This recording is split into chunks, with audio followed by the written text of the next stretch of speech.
Hey bookworms, welcome back to the channel and welcome if you're new here. I'm Sam and in today's video I'm going to be recommending historic fiction books.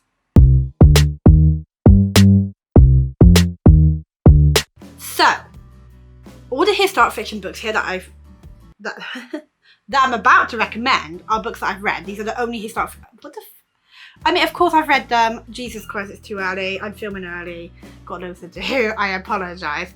So anyway, like I was saying, all of these books here are what I've read. These are the only historic fiction books that I've actually read, and they've all been 5 stars. I mean, of course I've got to recommend them, whether you're looking for new books, maybe you're new to historic fiction, you're just wondering where you'd start. Well, I have some perfect historic fiction books here for you. You know, maybe historic fiction is probably my genre, considering that every single one I've read has been 5 stars. That being said, I have DNF'd some. So, I mean, but yeah, you know. So, before we begin, don't forget to check my community page over my YouTube channel because I update you guys there. I also announced that I will be announcing a giveaway soon, which is coming very, very soon. So again, make sure you'll follow me over there and on my Bookstagram because that's where I share like updates and stuff. And if I am going to miss an upload, I do post it there. Anyway, let's just jump straight into the video with the first recommendation. First recommendation, I actually have 3 from this author. I mean, I feel like that's so obvious because this author is pretty much popular for her historic fiction books. So I'm just gonna show you guys the first recommendation, and that is Kristen Hanna's The Nightingale. This is probably not like, you know, a shocker for you guys. I think I've talked about this book. If I haven't, then that's a bit insane, as this is one of my favourite books. This is also the first ever historic fiction book that I ever read, and it made me ugly cry. Like, this book broke my heart. In this book, we're following 2 sisters who have to survive through the war. The one, I think her name's Vivian, she has her child and her husband's been taken to war, and now a German's been billeted at her house. And then we have Izzy, who decides to join the recession. It's a recession. Oh my god, why can't I think of it? She joins people who are trying to basically help and fight back against the Nazis. And this book is honestly one of the most beautifully written, hard-hitting books that I've ever read in my life. This obviously is set in World War II throughout the 6 years of this, and we deal with a lot. There's a lot of emotional and heart-wrenching scenes in there, so definitely check out the content warning before you do go into this book. But if you are looking for something that is completely unforgettable, the character's going to be memorable, and something that might make you cry a little bit, then this is definitely that book for you. It is set in France. This book follows these 2 strong women who are very strong and fighting back. You know, I just think this shows us about the women that maybe get forgotten during World War II. We do learn about like the concentration camps, and we always learn about the war and all that stuff, but we never really talk about the women that are presented in this book and talked about. So I think Christiana does a great job at teaching us what it was like for them and how they had to survive and what they went through. Our main character Vivian, you know, she is trying so hard just to smile and go along with it, especially when this German gets billeted like at her house, like he's made to like stay there.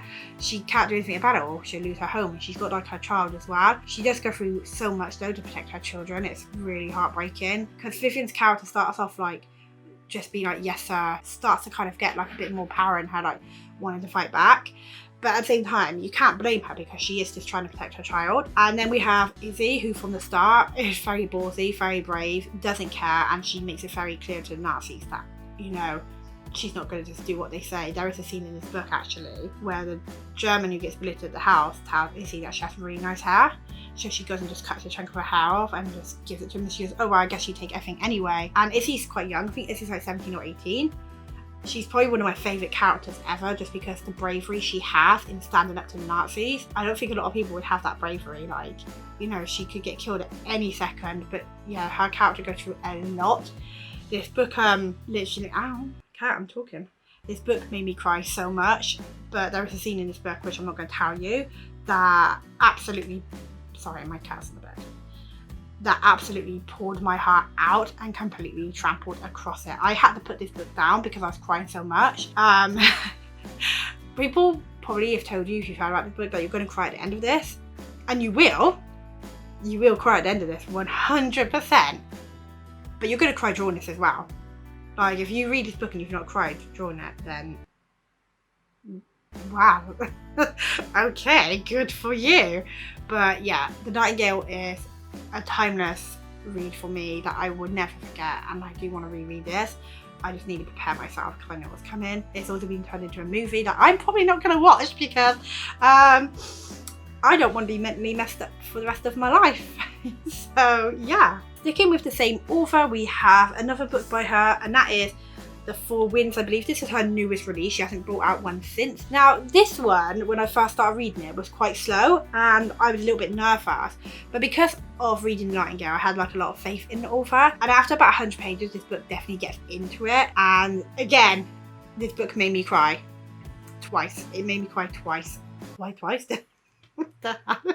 Made me cry twice. So in this book, we're following this woman, and at first she's like this young girl, she meets this guy, she gets pregnant, and we follow her life through having her children and her husband leaving her, and the struggles of like when it was the dust bows and the drought, and how that affected people and how dangerous that was. Because when I first read this book, I didn't know anything about like the drought and the dust bows. We didn't get taught about it at school in England. I guess it wasn't like a big thing to be taught about.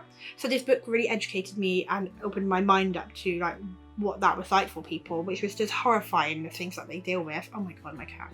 Go away, thank you.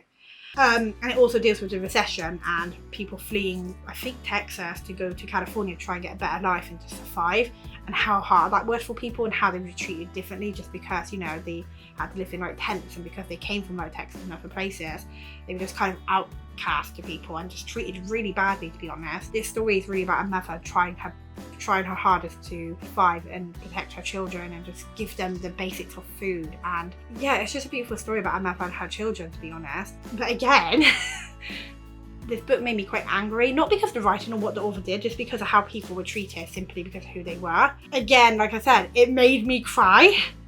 And the ending of this book again is just, ugh. Kristen Hannah, she knows how to absolutely pour you in, completely make you invested in these characters, and then rip your heart out. But she also knows how to teach you about things and just do it in a way that you just can't put the book down. So yeah, this is definitely a book that taught me a lot. I didn't really know anything about it too much until I read this. So for me, I'm really grateful for this book, because I think if I hadn't read this, I probably would not understand what it was like back then, like with the drought and the recession. So I'm so grateful for this. It was such an amazing read. And again, sticking with the same author, we have Kristen Hannah's The Great Alone. This one I was really nervous to go into just because I didn't know if I was going to like it. We're following a man who is basically, I think it's like one of the wars. Which war was it? Oh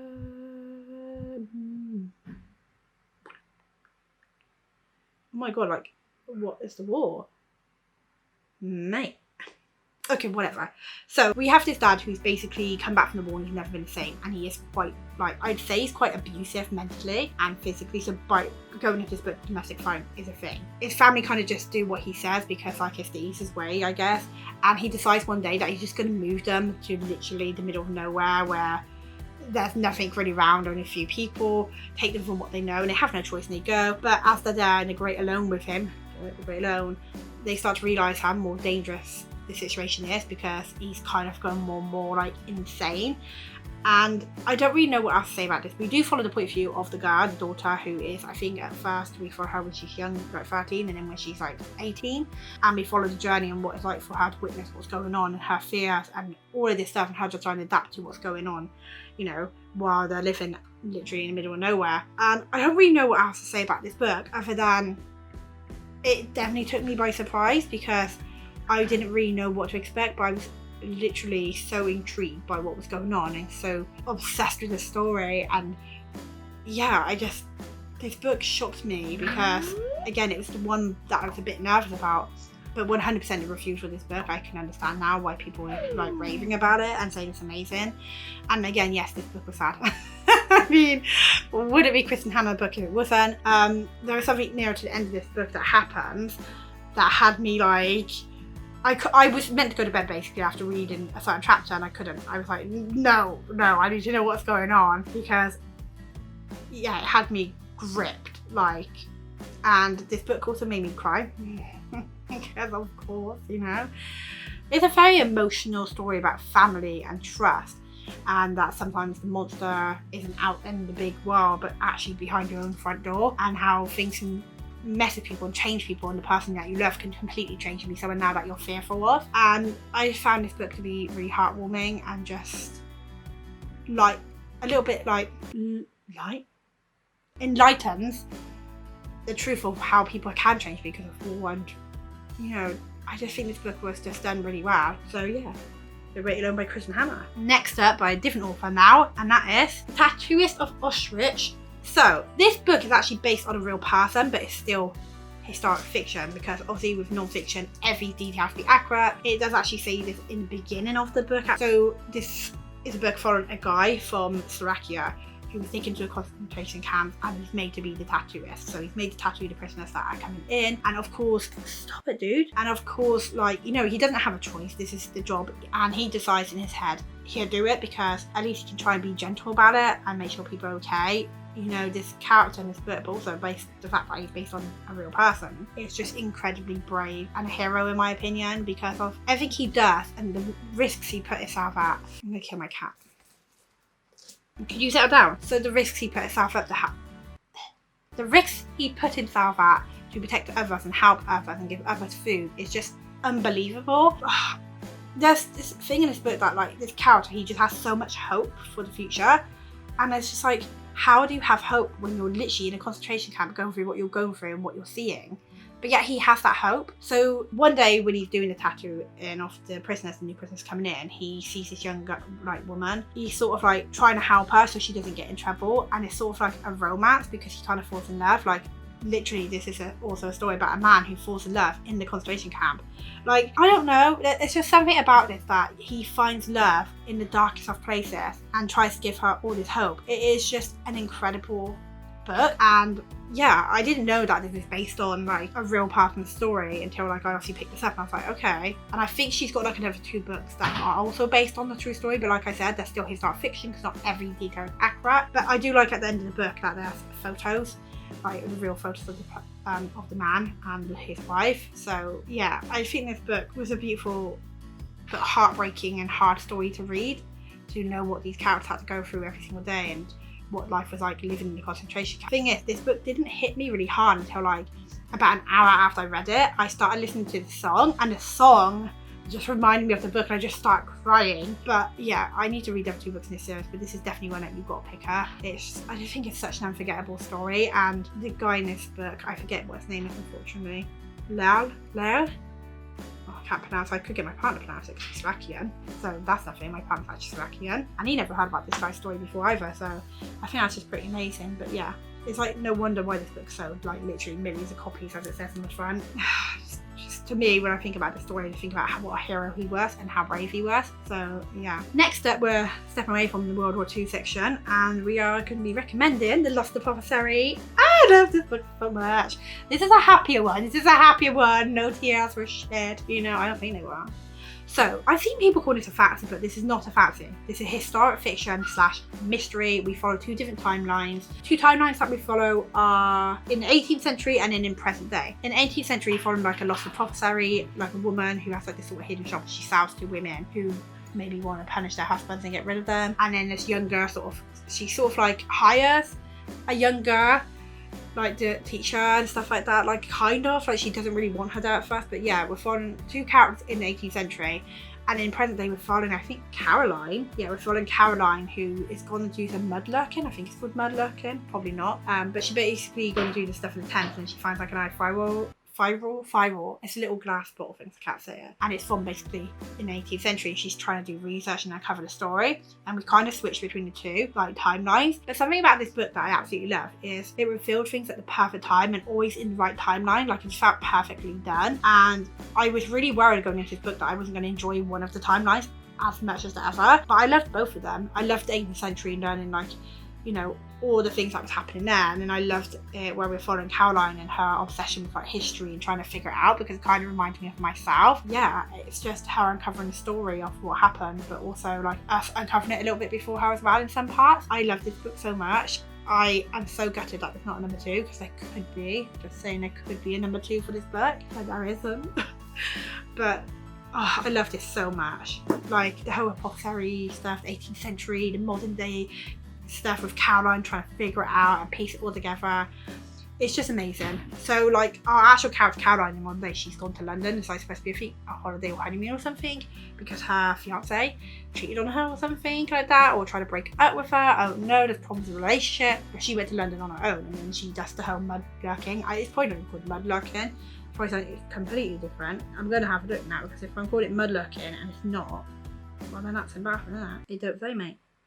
It don't say, so we're just going to say mudlarking, and I'm probably completely saying it wrong, but hey. Yeah, I just enjoyed this one so much, and especially near to the end of the book, I think it's got crazy and had me on edge of my seat. I love this book so much. Unfortunately, I didn't enjoy this author's latest book, but if she brings out another book in the future, I'm definitely going to pick it up still, because of how much I really enjoyed that one. And the final book on this list is Circus of Wonders. This cover is absolutely stunning, and in this book we're following this character who is sold to the circus by her dad. She has birthmarks all over her body, so the guy in the circus is like happy to take her, because obviously for him, he's collecting people that are different, which is just bizarre and crazy. But it teaches you what it was like back then to be different. If you were too tall, if you were like, you know, really pale, you had birthmarks, anything that could be counted as really weird, how you would be bought by someone from the circus and they just use you to like perform every night and travel, and you don't get much of a choice in it.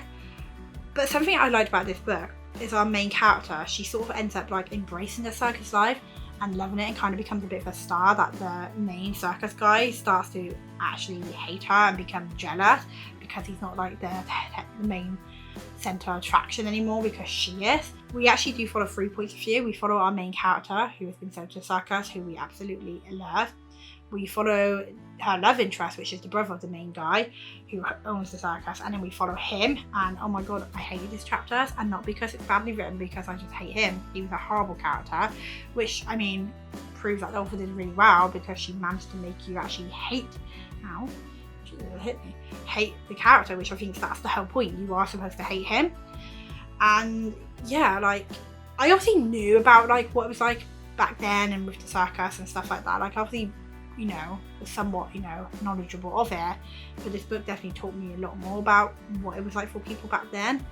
And yeah, it's just beautifully written. This book is honestly really beautifully written. It has some beautiful writing, and there's just some really amazing scenes in this book. The ending of this book for me is what sold me on the 5-star, because I was on like 4.5 to 5-star. And in the end of this book is probably what actually was like, no, I've got to bump up to a 5-star, it's so deserving of it. Like I said, the writing's beautiful. I love the character, like the guy, the main one. I think all the characters are really well developed and well portrayed. And I just think this book does teach you about what it was like back then with the circus and all of that stuff. So if you're looking for something with like circus set, and maybe something a bit like, what's that film called? The Greatest Showman. But if you like that, you'll probably like this. So I highly recommend every single one of these books. You've got books on here that are going to make you cry. You've got books that, you know, aren't going to make you cry, but just make you obsessed with the story and not be able to put it down. These books are all amazing, and I really think you guys should pick them up. Even if you're like new to historic fiction and you might not want to start straight off with a book that's quite hard hitting, then I'd recommend maybe picking up like Circus of Wonders and The Lost Apothecary, and then maybe moving on to like the Kristen Hannah books and the Tattooist of Ostrich after. If you want to go straight head first into something that's going to absolutely wreck your heart, then yeah, by all means start off with the Kristen Hannah books, because it's definitely going to make you cry. So yeah, I hope you guys found this video jeez, what was that? I hope you guys found this video helpful. I hope you enjoyed it. If you did, please hit that like button. It would help me so much.